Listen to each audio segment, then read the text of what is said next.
adúpẹ́ lọ́wọ́ gbogbo ẹ̀yin èèyàn wa pátá káàkiri gbogbo àgbáyé, gbogbo ẹ̀yin èèyàn wa láti Amẹ́ríkà, ẹ̀yin èèyàn wa láti Canada, ẹ̀yin tí ẹ̀ ń bá wa order ọjà wa láti UK, àwọn Europe pátápátá unlike Scotland, Germany, France, Switzerland, Italy, adúpẹ́ gbogbo ẹ̀yin èèyàn wa láti Spain, mo dúpẹ́ lọ́wọ́ yín.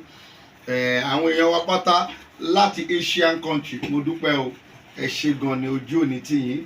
Ẹ̀yin tí ẹ order product wa, ẹ̀yin tí ẹ nígbàgbọ́ nínú iṣẹ́ wa, ẹ̀yin tí ẹ rí pé àwọn iṣẹ́ tí ilé iṣẹ́ bàbá confam tó ń gbé jáde, ẹ̀yin tí ẹ rí pé àwọn iṣẹ́ tá ń gbé jáde fún yín kò sí yìí tó mọ̀fò nínú ẹ̀, àdúpẹ́ lọ́wọ́ yín pátá. Ẹ̀yin èèyàn wa láti Kenya, mo dúpẹ́ o. Àwọn èèyàn wa láti South Africa, mostly South Africa, mo dúpẹ́ gidigidi gan lọ́wọ́ yín, ojú òní tì yín. Orúkọ mi kò yí padà, bàbá confam JP náà ni o. Kú ọjọ́ mẹ́ta lẹ́ẹ̀kan sí fún pé àwọn tí wọ́n fẹ́ bá mi sọ̀rọ̀, jẹ́ n sáré ju nọ́mbà mi síta báyìí. Fẹ́ bá mi sọ̀rọ̀, kọ̀wé sí mi lórí WhatsApp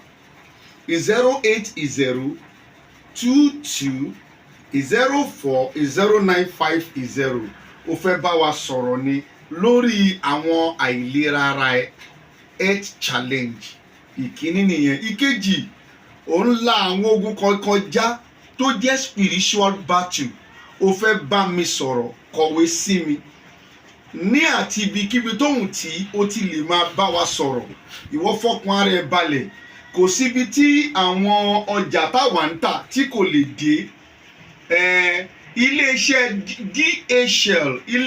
DHL shipping company, ó ti jẹ́ kí àti àwa àtàwọn oníbàárà wa, ó ti jẹ́ kí ìrìn àjò pé ká send nǹkan sí wọn, ó ti jẹ́ kó rọrùn fún wa. They will bring everything you order from our company here, El Adonai Spiritual Empire. Ó ti jẹ́ kí gbogbo tẹ order látọ̀dọ̀ wa ṣe ìrọ̀rùn fún yín láti gbà nílùú òyìnbó. Àbí gbogbo bíkíbi tẹ bá wà ní orílẹ̀-èdè Nàìjíríà, kò síbi tí ọjà wa kì í dé. Òun ni a ní ká sáré sọ fún yín kó lè mẹ́sẹ̀jì mi tó bá nídìí ìrànlọ́wọ́ wa lórí àwọn ohun tó ń ṣe ẹ́ nínú àgọ́ ara àbí spiritual issue tó ń face. Ìwọ kàn mẹ́sẹ̀jì mi lórí WhatsApp number wa yìí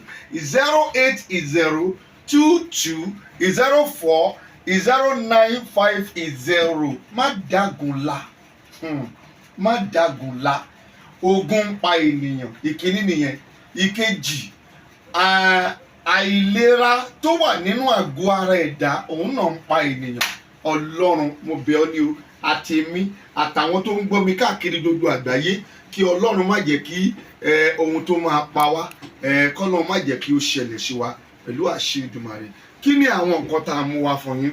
Àwọn nǹkan tá a ní nìyí tí ó dẹ̀ dá wa lójú, àwọn product wa nìyí tó dá wa lójú. Ìwọ tí ó bá wá padà rí pé irúfẹ́ nǹkan yìí wà nínú àgọ́ ara rẹ tó sì ń dá ọ láàmú, tètè pè wá. Bẹ́ẹ̀ ni, a ní agúnmu jẹ̀díjẹ̀dí tí a ń pè ní egbògi jẹ̀díjẹ̀dí tó dájú.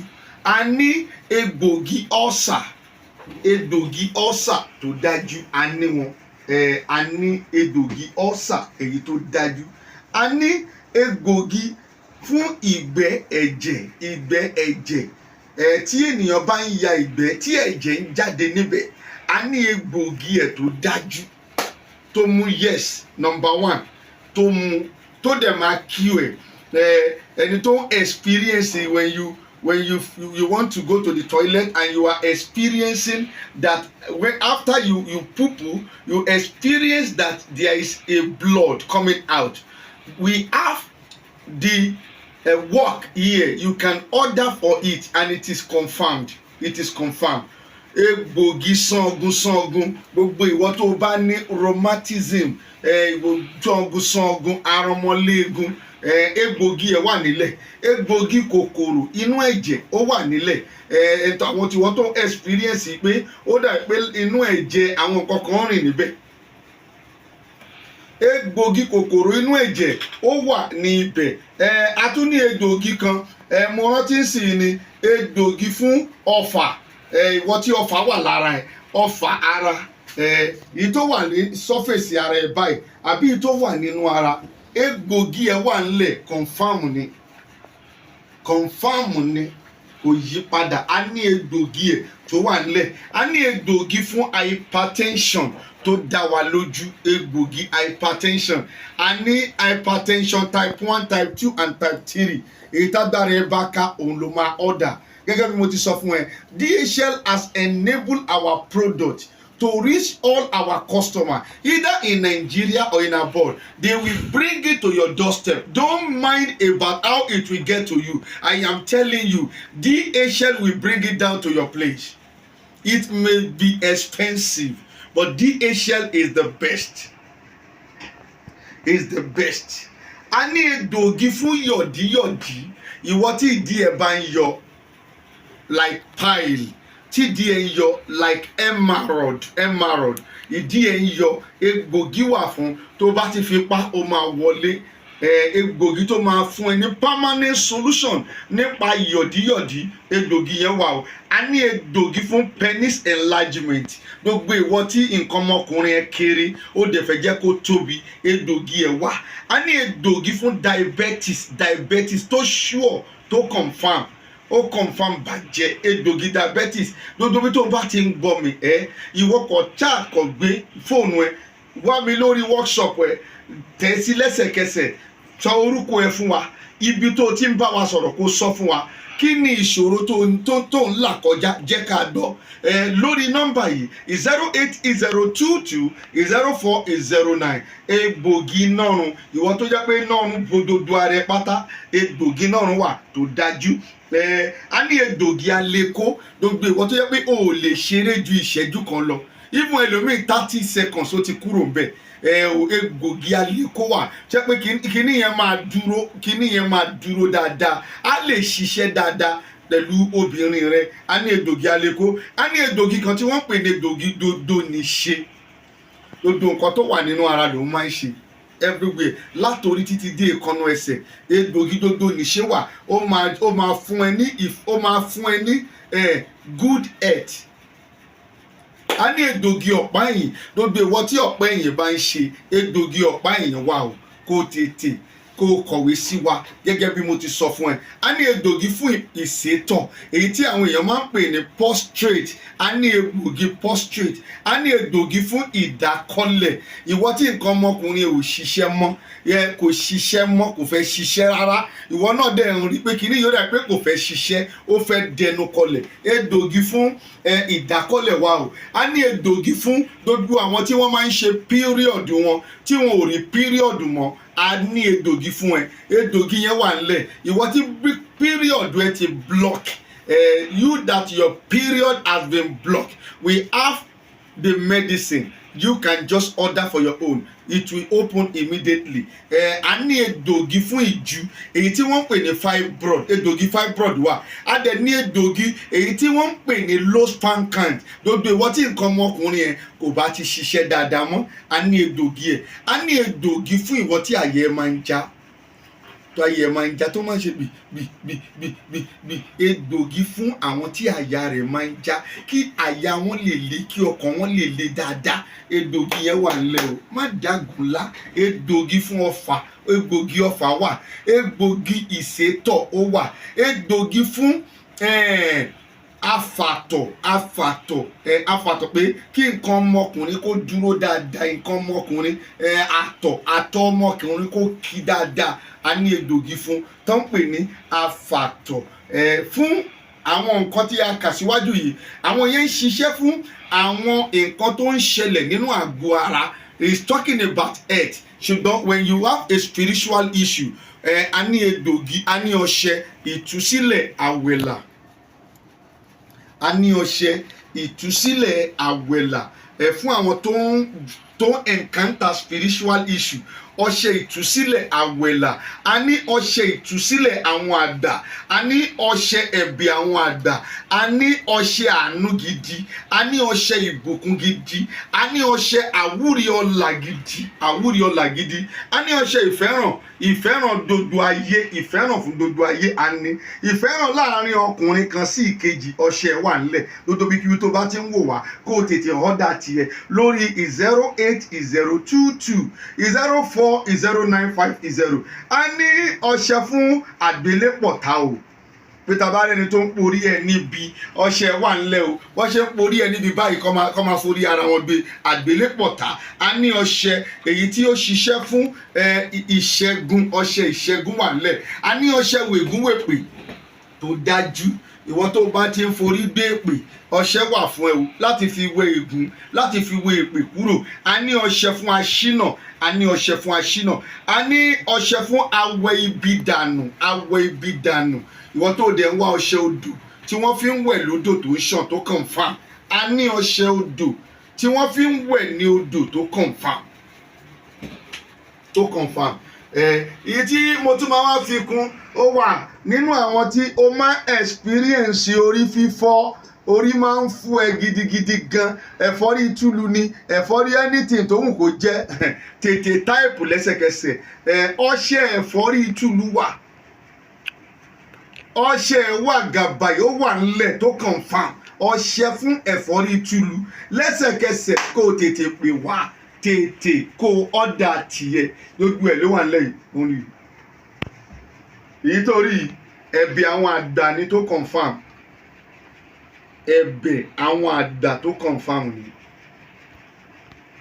ẹ̀bẹ̀ tá à ń lò fún àwọn àjẹ́ pupa, ẹ̀bẹ̀ tá a fi ń wẹ ìwẹ̀ àwọn àjẹ́ funfun nìyí, ó confirm.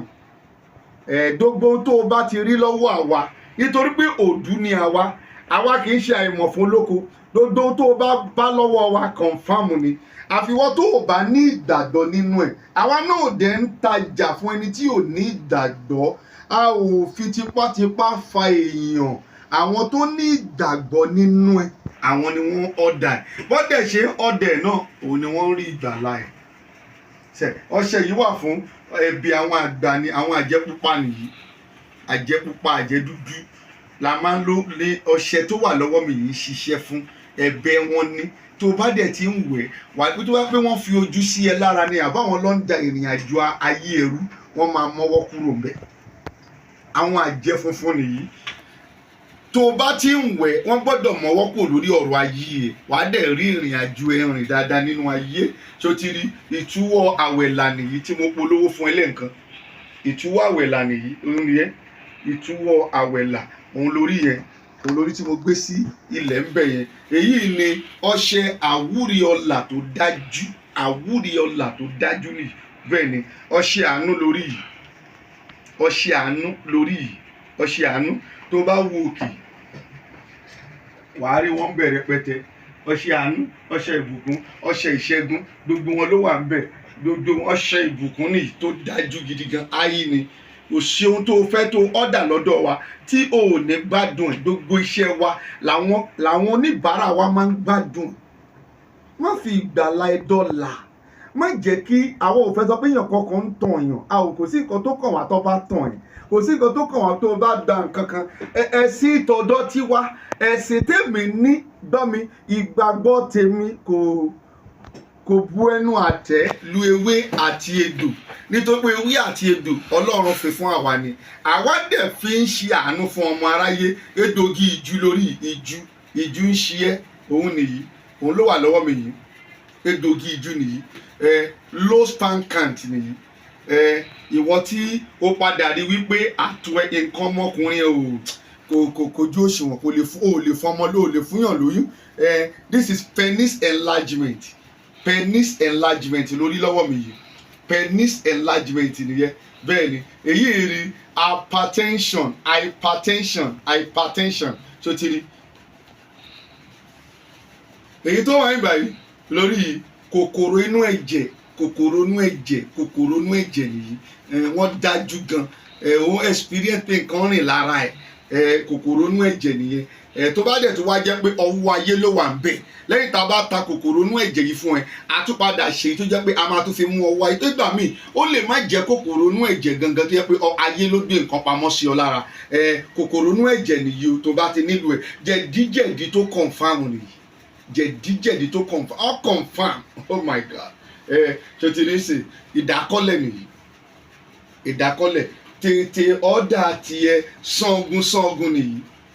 Egungun máa ń sún ẹ, ara máa ń ru ẹ, egungun sún ẹ, òun nìyẹn. Ìsétọ̀ nìyí tó ń pè ní prostrate nìyí. Iṣẹ́ ẹni prostrate issue tó bá ti ní, ìsétọ̀ nìyẹn. Sórí wo, má jẹ́ kí wọ́n tún ẹ diabetes lórí yìí, diabetes wà nìyí. Bẹ́ẹ̀ ni ọ̀pá ẹ̀yìn nìyí, má jẹ́ kí wọ́n tún ẹ rárá. Egbògi gbogbo níṣe nìyí. Alekóni tó confam. O lè ṣe 30 minutes, láàrin 2 minutes o ti dìde kó lórí obìnrin. Má jẹ́ kí wọ́n bẹ́ẹ̀ dóyàwó ẹ o, má jẹ́ ọbẹ̀ dóyàwó ẹ o, ẹ̀wù tó léwu ni o. Bẹ́ẹ̀ ni iná ọ̀run nìyí, egbògi iná ọ̀run nìyí. Gbogbo àwọn egbògi yìí pátá òun ni wọ́n wà nílẹ̀. Ohun tó bá ń ṣe ẹ́, ìwọ pè wá kó bá wa sọ.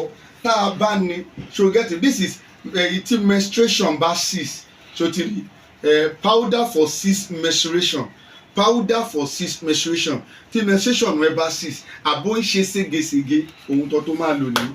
Tó bá wá jókòó tó rí pé ọ̀rọ̀ ẹ, ìwọ tó ń wò mí yìí, ó gba gbogbo nǹkan tí a sọ yìí, ó yá tètè mẹ́sẹ̀gì bàbá confam JP. Àwa kì í bá èèyàn parọ́, ṣùgbọ́n ó máa dá kó o ní ìgbàgbọ́ nínú ohun tí o fẹ́ rà kó lè ṣiṣẹ́ fún ẹ. O lè mẹ́sẹ̀gì mi lórí 08022040950. Ẹ ṣé gan ni, God bless you. Àtúnkì yín wípé ẹ kú oṣù tuntun o.